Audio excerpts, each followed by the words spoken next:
Estou de volta para sequenciar o quadro Histórias do Hulk publicadas no Brasil com a bola da vez, que é a editora Abril. E chegamos aqui em O Incrível Hulk número 65, de novembro de 1988.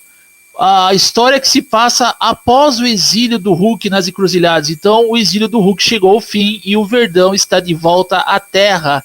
E ele já volta à Terra, o Hulk verde selvagem, né, o tradicional, já com aquela raiva insana dele, né, na verdade insana na versão padrão dele, né. O padrão, quando eu digo assim, é a versão normal do Hulk selvagem, né, não o Hulk racional, onde ele estava daquele jeito, né, mais selvagem do que nunca.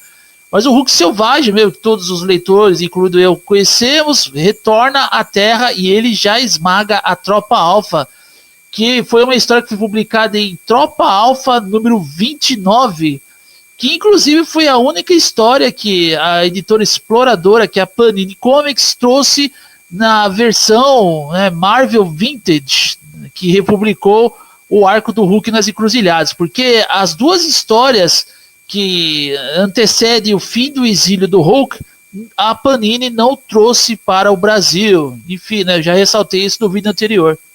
E aqui nessa edição temos no mix Homem de Ferro e uma história de Marvel Team Up.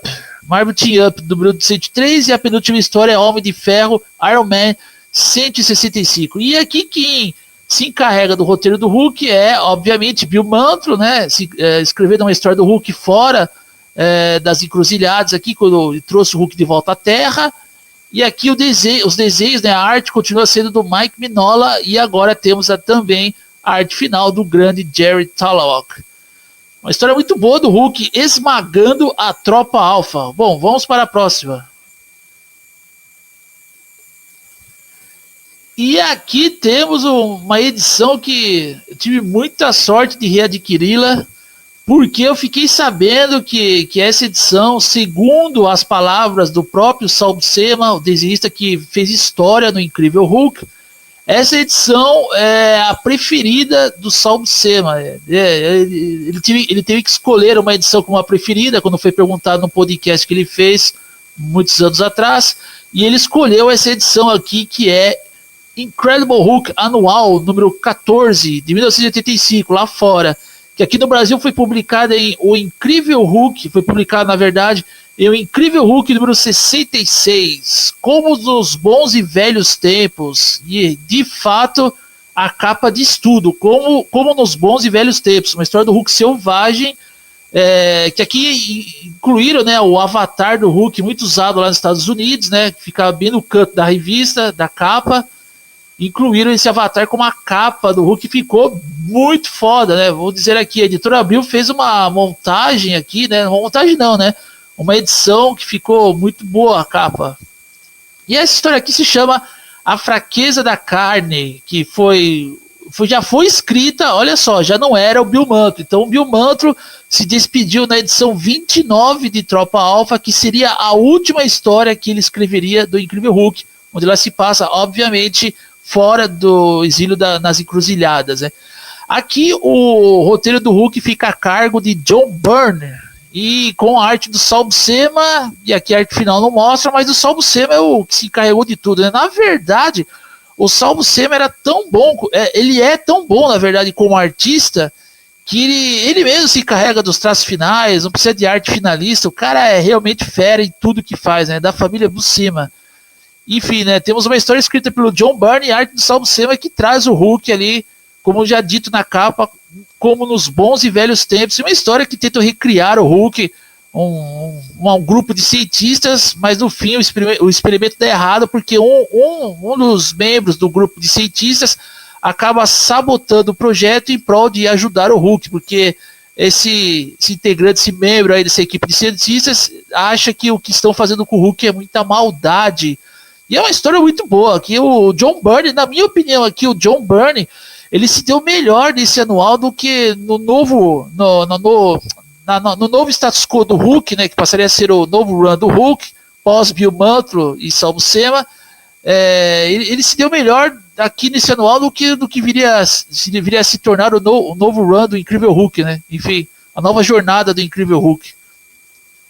E aqui nessa edição tivemos também no mix, bom, Homem de Ferro e uma história do Homem de Ferro, né? Enfim, como a história do Hulk, eu acho que abrangeu, né, incluiu várias páginas ali, a edição finaliza com a história do Homem de Ferro, Iron Man 166. Bom, vamos lá.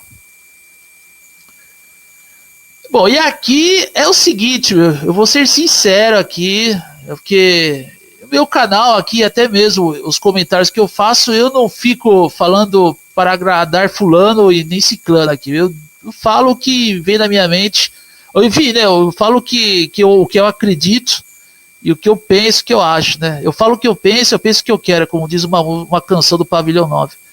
Bom, aqui tivemos aqui uma nova fase do Hulk, né? Como já disse na edição anterior, né? O novo status quo do Hulk, que se deu lá fora, né? Incredible Hulk número 314, aqui no Brasil, o Incrível Hulk número 67 de janeiro de 89. Já praticamente quase no fim dos anos 80. E quando estamos falando aqui no fim dos anos 80, estamos falando em grandes, enfim, né? Não vou nem falar grandes, né? Mas mudanças assim bruscas nas histórias em quadrinhos, principalmente nas histórias em quadrinhos. Acho que eu posso também citar como exemplo os filmes e até outras formas de entretenimento, enfim. Mas nas histórias de quadrinhos a mudança estava sendo brusca, já estavam chegando no final dos anos 80. E aqui tivemos a estreia do John Byrne no argumento e também na arte, né? Depois só teve a arte final do Bob Wisek, que foi no run do Hulk, onde que eu, particularmente falando aqui, eu fiquei muito desanimado quando eu li na época, não pelos desenhos do John Byrne, que a gente sabe que o cara ele faz um trabalho bastante promissor, mas o roteiro que ele escreve realmente não foi do meu agrado. Eu não gostei muito dessa fase do Hulk. Porque o John Byrne ele trabalha os personagens tradicionais da Marvel Comics. E eu acho que o Bill Mantlo, quando ele começou a trabalhar o Hulk, ele começou a incluir personagens que não estavam relacionados com o Hulk no universo tradicional. Ele passou a criar novos personagens. E, claro, né, tivemos a Beth ali, tivemos alguns personagens do universo tradicional do Hulk. Mas o Bill Mantlo usou da criatividade dele para criar novos conceitos e fazer com que o Hulk não dependesse desse universo tradicional de personagens que estavam relacionados no universo do próprio Incrível Hulk, né? Enfim. E aqui o John Byrne ele traz de volta o Dr. Leonard Samson, traz de volta a Betty Ross e também o pai da Betty Ross, né? Que ele acaba ressurgindo em uma edição que todo mundo já sabe, né? Enfim. E aqui o Leonard Samson ele tem um projeto de separar o Bruce Banner do Hulk na intenção de curá-lo. E essa separação se deu praticamente em um banho nutriente experimental que foi desenvolvido pelo próprio Leonard Samson. E quando o Samson ele tenta curar o Bruce Banner com a ajuda do próprio Bruce Banner, porque no começo da história, quando o Hulk está voltando da onde ele se encontrava na edição de Incredible Hulk anual, né, escrito pelo John Byrne, arte de Sal Buscema, o Hulk ele praticamente quer ficar em paz, né, ele quer partir para o deserto e ficar em paz.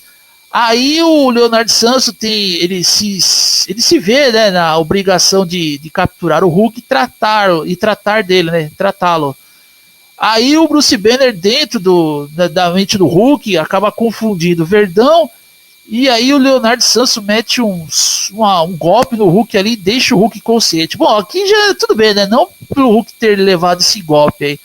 Mas é algo muito, muito assim, vamos dizer, muito jogado na cara do leitor. Pô, jogado na cara, né? O Hulk cair com um golpe do Leonard Samson. Enfim, teve o Bruce Banner que estava confundindo o Hulk, fazendo com que o Hulk, né, ficasse confuso ali, vendo imagens que ele pensava que eram alguns inimigos, e não eram apenas imagens, ilusões. Era o próprio Bruce Banner confundindo o Hulk. Mas aí o Hulk cair com um golpe do Leonard Samson. Pô, o Hulk que anteriormente estava lá na encruzilhada, enfim, né, se deparou com inúmeras ameaças ali, e não caía, né, embora ele permanecesse ferido ali. O Hulk que na Terra causou uma devastação em Nova York, praticamente enfrentou quase os Vingadores ali. Aí chega o Leonardo Santos e mete uma muqueta no Hulk, um golpe, e deixa o Hulk inconsciente. Aí, enfim, né? Não por isso, né? Eu sei que a história vai muito além disso. E aí, quando o Dr. Leonardo Santos ele separa o Bruce Banner do Hulk, os dois, né? Enfim, né? As duas formas corporais do Bruce Banner e do Hulk acabam, enfim, vamos dizer assim, sobrevivendo por conta própria, né? Enfim, né? Acaba ocorrendo alguns imprevistos ali no processo de separação. Aí a Shield ela tem a intenção de dar um fim no Hulk, porque pelo que eu vi, a Shield já estava de saco cheio com as destruições iminentes que o Hulk estava causando. E a Shield queria dar um fim no Hulk. E aí o Dr. Leonardo Sanso ele não concorda com isso, tenta salvar o Hulk. Aí ocorre alguns imprevistos ali, alguns acidentes, né? Onde se encontra o Hulk, enfim, né? Onde o Hulk se encontra ali, o corpo do Hulk, né? Separado do Bruce Banner. E o Dr. Leonardo Santos, quando vai ver ali, o Hulk emerge dos destroços, né, de um incidente que ocorreu e acaba se tornando irracional. Puta, ele começa a criar novamente uma onda de destruição. Aí eu pergunto, pô, o John Byrne não teve uma ideia melhor para elaborar naquela época? Enfim, eu sei que o cara permaneceu pouco tempo no roteiro, mas pô, ele não teve uma ideia melhor para elaborar ali. Teve que tornar o Hulk racional de novo, né? Além de trazer os personagens tradicionais da Marvel Comics. E obviamente isso vai ocasionar no Hulk causando destruição. E depois, né? Eu não vou nem falar aqui nesse vídeo, né?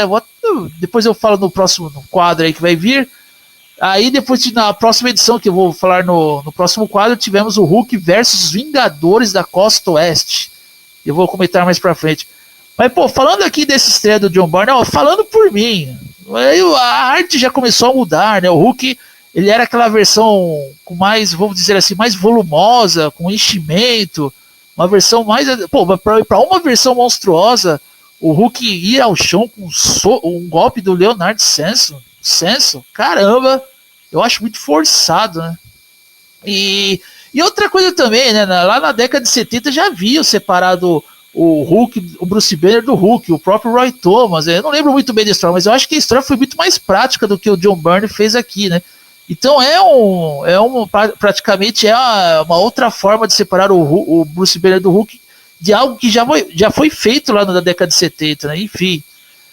Mas eu sinceramente, essa estreia do John Byrne na mensal do Hulk, eu lembro que eu tinha irmãos, eu comecei a ler e falei, putz, não é mais o Bill Mantlo, não é mais o Saul Buscema. Eu já fiquei bastante desanimado, mas eu vou continuar com esse quadro aí, ressaltando algumas curiosidades a respeito desse run do John Byrne, e depois eu vou partir, obviamente, para o run que todos adoram aí, né, Peter David, mas antes do Peter David vai ter Al Milgrom, e o John Byrne não permaneceu muito tempo no Hulk. Eu sou o Tape 360 e você está no canal Tape 360.